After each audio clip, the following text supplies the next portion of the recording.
Hello, Tar Heel Nation. We are back. This is the 188th episode of the UNC Hoops Talk podcast.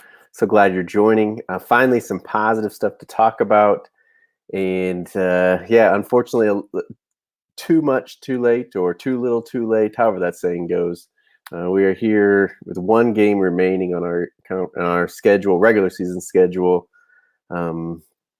We've turned it around. We're going to talk about the turnaround, talk about how we're playing, obviously preview the Duke game coming up on Saturday and get into all that. But before we do, again, just want to thank you for watching, for listening, however you're taking in the podcast. Hopefully you are subscribed somewhere. If not, I would love for you to subscribe, maybe leave a review, whatever you can to help spread the podcast, to unite Tar Heel Nation. That's kind of our goal here, is just to unite Tar Heel Nation. And definitely needed this season where it's been a little rough, but we're going to hang in as Tar Heel fans, go on this journey and this ride with the team, and also get ready for next year. Unfortunately, we're talking about that a little sooner than usual and stuff, but it is what it is, I guess. And here we go. Let's jump in. So let's talk about. I'm not going to go into detail the last few games. I don't think we've podcast since before the Louisville game. Which that one ended up in a 72-55 loss. It was at Louisville. Obviously, they're number one in the conference right now, or at least tied for it. Could win the conference. Could go pretty far in the NCAA tournament, and not necessarily the game we expected to win, even with looking a little bit better. We hadn't been winning games yet at that point. That was kind of the end of our, whatever it was, 6 or 7 game losing streak, and not necessarily a blowout, not necessarily close, but maybe I guess what we expected from a Louisville game, especially in Louisville. So from there we go to play NC State, and again we're on a 7-game losing streak, whatever it ended at, and we'd beat State before, so it's kind of like, well, it's State, we always beat them, but we're losing a lot of games right now. But we come out with an 85-79 win there, a chance for the guys to fold a little bit at the end, which they've been doing, in a lot of games. Obviously Duke, Clemson, there was just Virginia one, Boston College, I think. Yep, that's another one that I think we folded on. Even Florida State, had kind of a chance, and we folded there. Notre Dame is another one. So just so many times when we've not closed the game out, and a chance for them to fold again. Some of the guys talked about beating NC State at their place, giving them a little bit of confidence in doing that. And I think even before that, I think, Louisville, they'd been playing better. And this was just a chance to get even a little bit more confidence there. So we get an 85-79 win over State. You've probably seen the numbers of how ridiculous it is. Roy Williams' record against NC State, and obviously North Carolina's record since he's been back and stuff, just ridiculous. So we don't need to rehash those, even as fun as that would be. But then we follow that up, and again, people say, well, it's State. We always beat State. Are we really playing better? Can we continue this? And so we go to Syracuse, which isn't having a spectacular year, but they're in the top half of the conference. They're 10-9 right now, with one game remaining. So they're going to be at least 500 in the ACC. They're going to be, let's see, right now they're 5th in the conference. So obviously not doing as horrible as we are as far as wins and losses go, but haven't shown anything to where they're probably going to make the tournament unless they can win the ACC tournament as well.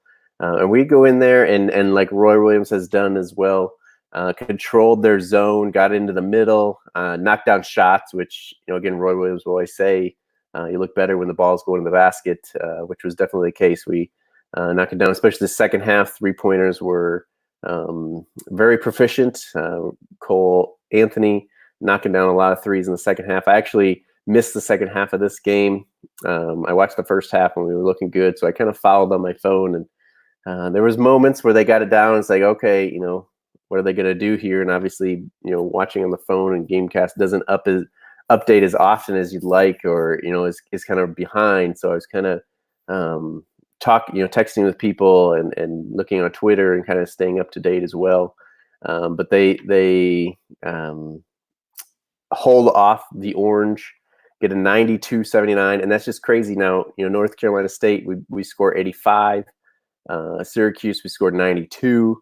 And if you remember at the beginning of the season, like the first however many games, even when we didn't know, we're still kind of figuring this team out, didn't know necessarily how bad they were. We just could not break that, 80 mark. And I don't know, if I scroll back, maybe it may be worse than that. We maybe weren't scoring. Let's see, we won the first game, Notre Dame 76 points, UNCW 78 points. So yeah, we couldn't break 80, 77.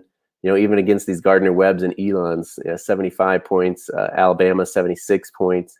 And then obviously lose. We beat Oregon, still 78 points. We hadn't broke 80 yet. And then Ohio State came, and that's where we kind of started dropping. Virginia, of course, we didn't. Lost to Wofford in the 60s. Gonzaga, we finally break 80 and still lose. We beat UCLA when they were playing so bad, and still 74 points. Beat Yale with 70 points. And then again, we break 83 to Georgia Tech, but we end up losing that game.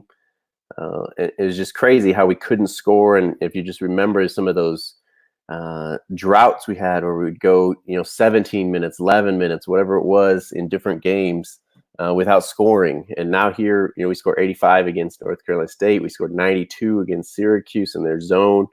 And then 93 last night against Wake Forest. And those are not overtime games. We just, again, it's obviously shooting the ball well. It's the confidence the guys have gotten, but just the offense just looks so much better. And I kind of put that in the description here of this podcast of we just look like a completely different team. We are playing what at least resembles, it looks like, excuse me, North Carolina basketball.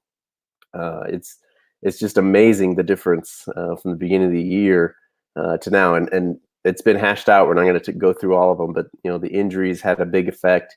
And I say chemistry, but not necessarily chemistry, guys getting along or getting to know each other, but it is getting to know each other on the basketball court. Because when there's so many injuries, you're not practicing together. You got guys sitting out. Roy Williams has talked about it so much this season of, and even watching practice, your point guard can't get a feel where you want the ball or how you want the ball, or with the point guard out, obviously he doesn't get that with anybody when Cole was out. So I know we lost some when Cole came back, and some of those were the heartbreaker ones, but it's getting guys to figure things out. And obviously we got that. It's too late to, make our way back into the tournament, unfortunately. And the only chance we got left is a winning the ACC tournament next week. And that's going to be tough because we didn't even get one bye. We're going to end up playing. I kind of went through it, and I think the best that we could end up with, if we beat Duke and kind of all the teams right with us or just above us lose, I think the best we could get was 10. And 10 does not get a bye into Wednesday. The 10th ranked team in the ACC is going to have to play on Tuesday.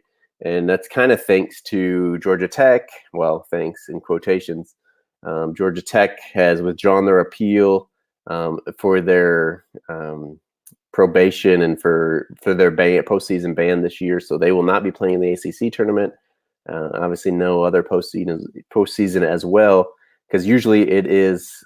I think it's maybe been 3 games that usually happen. I don't even look. So maybe we still would have ended up playing on Tuesday. I forget how that went, but there will be just 2 games on Tuesday. It'll be the 11 and 14 and the 12 and 13 playing. And like I said, I believe, well, let's see. I think that I said the best we could do with 10th, but in that case, the 10th team would be playing on Wednesday. Let's see here. So we're 14 now. If we pass Pittsburgh, we would be 13th past Wake Forest. We would be 12th past Virginia Tech. We would be 11th, and past Miami, Florida, we would be 10th. So I guess maybe it's possible that we could play on Wednesday if we were 10th. Now that's everybody right in there losing, and I'm not even sure. Some of those teams may play each other yet, so that may not even be possible in that way. I didn't check that, but yeah, more than likely we're playing on Tuesday, so we have to win 5 games in 5 days in the ACC. It's not like we're just playing any 5 teams. So we know, by the quarterfinals, we're going to have to be playing. I think I looked at one, and if the season ended today, this is how it'd be, and it would have been us I don't remember who we played in the first round. It would have been Syracuse in the second round. It would have been Duke in the semifinal or the quarterfinals, and then Florida State, I believe, something like that. If you go, the top seeds are winning. Florida State in the semifinals, and then like Louisville in the finals. So we'd have to beat in consecutive days Duke, Florida State, and Louisville. Really, 3 top 10 teams in 3 days, which that's playing 2 days before that as well. So not likely. Obviously, we're gonna cheer for it and hope for it, and obviously we'd love to get in the tournament, even if it was by winning the ACC tournament. To get there and probably be a pretty low seed, but the guys got confidence. They're playing well. We got to enjoy what we got here the rest of the season, because after Duke, the next loss is kind of the end of the season. I don't think we're going to get in the NIT. I think it says you have to have at least a 500 record to get into the NIT. I don't know that we would take an invite to the CBI. I don't even know where you'd watch the CBI. I've never seen one of those games. So it's not like we're watching a lot of Tar Heel basketball after this. So let's enjoy the Duke game. As tough it is to enjoy that, because there's so much stress and anxiety around it, and then enjoy the ACC tournament as long as we can, because then we're watching basketball without North Carolina until next November and October. So let's get on the bandwagon and ride with them. Like I said, we did beat Wake Forest 93-83 last night. Shot the ball again incredibly well. Cole Anthony, I believe his last 5 games, I heard he was shooting 48% from 3, 56% from the field. I had like 22 points, 5 assists, and I don't remember how many rebounds. So he is playing really well. We know the tear that Garrison Brooks has been going on. If he's not first team All ACC, I don't know. Like, I get Vernon Carey is really good over there. But if there's another 4 guys that are playing better and putting up better stats than Garrison Brooks, that's pretty crazy. I know we're not usually at the bottom of the ACC. We look at those teams, Boston College, Wake Forest has been there now, Georgia Tech, and we're like, they can't get a guy on the first team. Like, of course, they got a guy putting up numbers, but he's putting up numbers in losses and all this stuff. But I don't know. It's hard to imagine that Garrison Brooks wouldn't be on the first team, even Cole Anthony on the second team, I think, with the points he's putting up. But, we'll see. Obviously, we can't control that. We just go with what comes, and we enjoy what we have. So that kind of brings us to our Duke preview. We know, and we don't really want to go through or hash out what happened last time we played Duke. We controlled the game for 36, 37 minutes, and then kind of let them back in the last couple minutes, blew it at the end of regulation. I don't think there was much drama at the end of the first overtime. There was 2. Wasn't there 2 overtimes? Maybe not saying 1 overtime. I was thinking there was 2 overtimes. But so I guess, at the end of the second overtime too, we had some fatal mistakes, we'll say, to allow Duke to steal that win. We definitely kind of gave it to them. Not necessarily something they earned. I don't know that.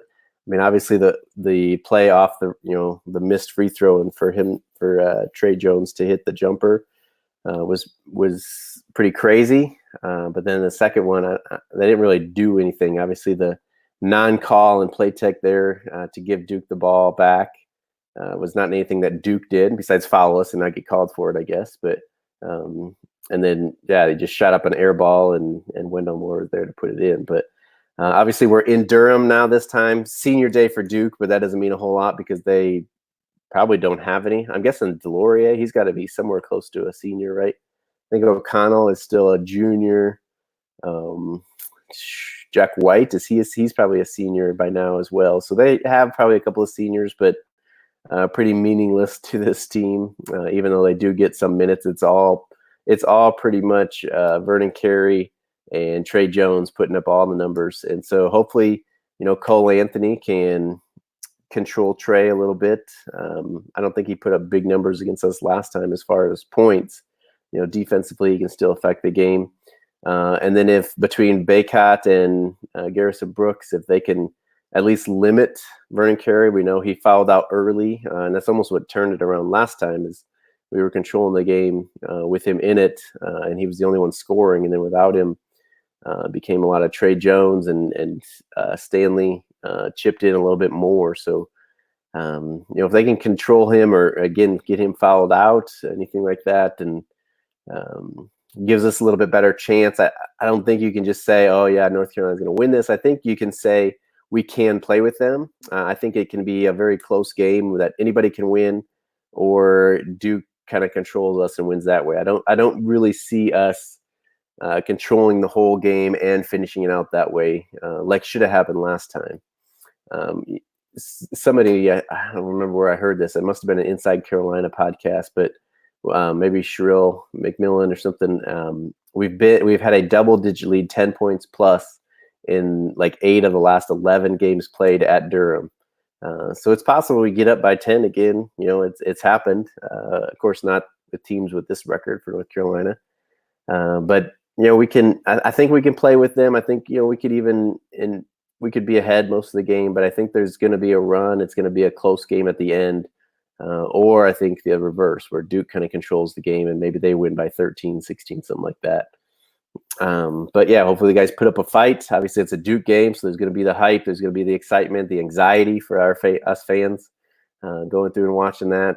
But like I said, we got to enjoy this. We got to enjoy that our guys haven't given up and that they're being competitive, and that Roy Williams is our coach, because I think any other coach wouldn't be able to get the guys to do this. It's pretty remarkable. We're not used to being at the bottom here, and there's so many teams that go through this every year where they're at the bottom. It's like, oh, it's our year, and halfway through they've thrown in the towel and they're not watching their team, or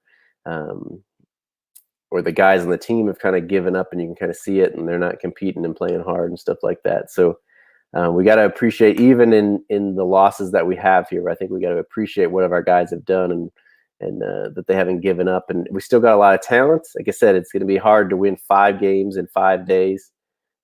We're going from, this Duke game, and hopefully I'm hoping to be able to podcast and hopefully even bring Blake from Keeping It Heel, who's been on the podcast in the past. I know I've been really bad about having guests on during the season, which I say every season, I think. So I guess it's nothing new.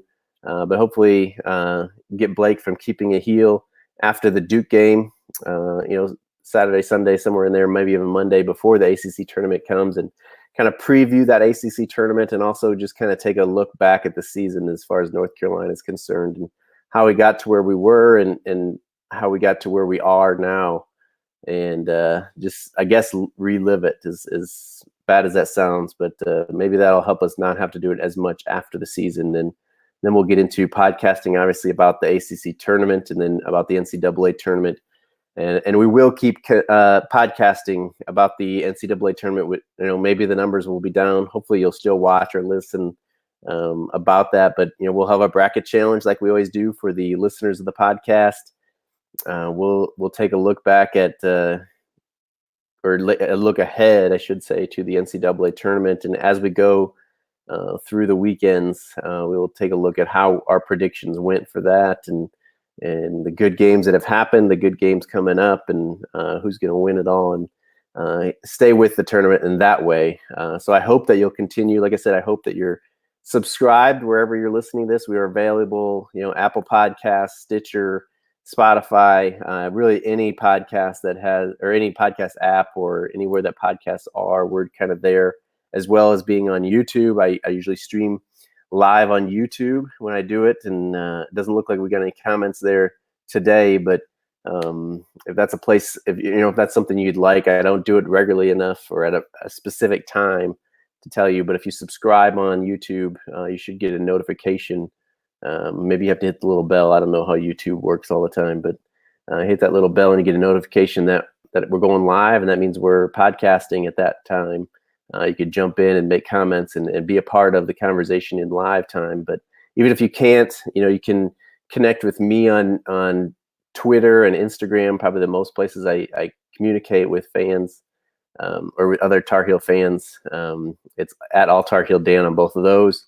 And also Gil, if you've been listening to the podcast, he's helped me out this season with some podcasts, and will continue to do as we get into the tournament.